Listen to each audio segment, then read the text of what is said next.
say, always good to see you. Does these poll numbers explain what Pablo was saying, that Joe Biden just doesn't have the ability to arm twist up on Capitol Hill? It's much easier for presidents to get things done when there's a sense that they have some kind of coattails, when people want to be associated with him, when they think that having Joe Biden come visit their district is beneficial. At the moment, if you're a moderate Democrat, if you are, for instance, somebody who is in Iowa, you're looking at redistricting, you're wondering what you're going to do next, suddenly Joe Biden is no longer the political advantage that you may be hoping he is, and these numbers just underscore that. All right, you talked that he doesn't have a lot of coattails with moderates.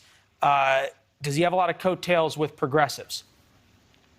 Well, progressives aren't necessarily the ones who are worried about the midterm elections that are coming up. They're probably the ones that are in pretty safe districts. So for them, they're viewing this moment as the moment when they need to be able to get everything done.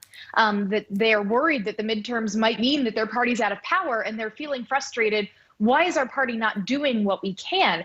But at the same time, the Biden administration is now stuck because clearly the voters who are breaking away from Biden and are creating numbers like this Iowa poll, these are the voters in the middle, the ones who sort of gave him the benefit of the doubt. Even if they didn't vote for him, perhaps they thought, maybe he's going to do an okay job as president. And what they saw over the summer really undercut a lot of their positive assumptions about him. Yeah, it's what you pollsters call crosstabs. Biden approval by parties in Iowa: Republicans 95%, Democrats 86%, Independents, which is the key number that you talked about, 29-62 against. Back to this issue of certain parts of the Democratic Party tacking farther to the left. This is Chuck Schumer talking about the border. Take a listen. We cannot continue these hateful and xenophobic Trump policies that disregard our refugee laws.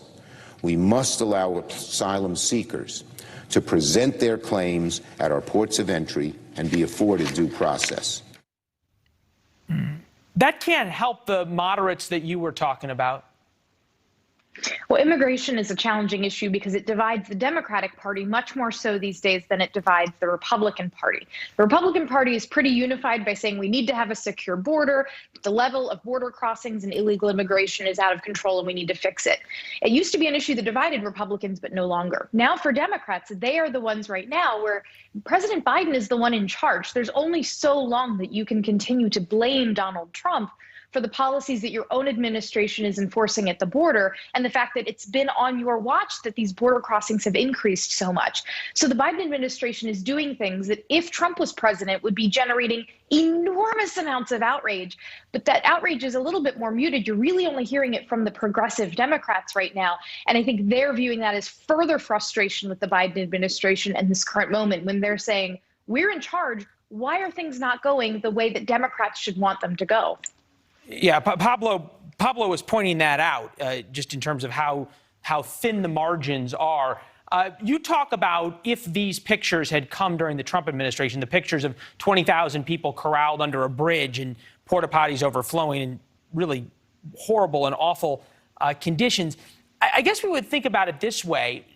Does Democrats, or should Democrats, worry that progressives going so far to the left on immigration and basically saying everybody should be let in and let all these people under the bridge out and just let them come to America? Is there any Democrats who worry that that's going to hurt the moderates you were talking about? I think if you're a Democrat in Texas, you're particularly worried. Remember, Texas is one of those states where it was along the border that actually Donald Trump performed better in 2020 than he did in 2016.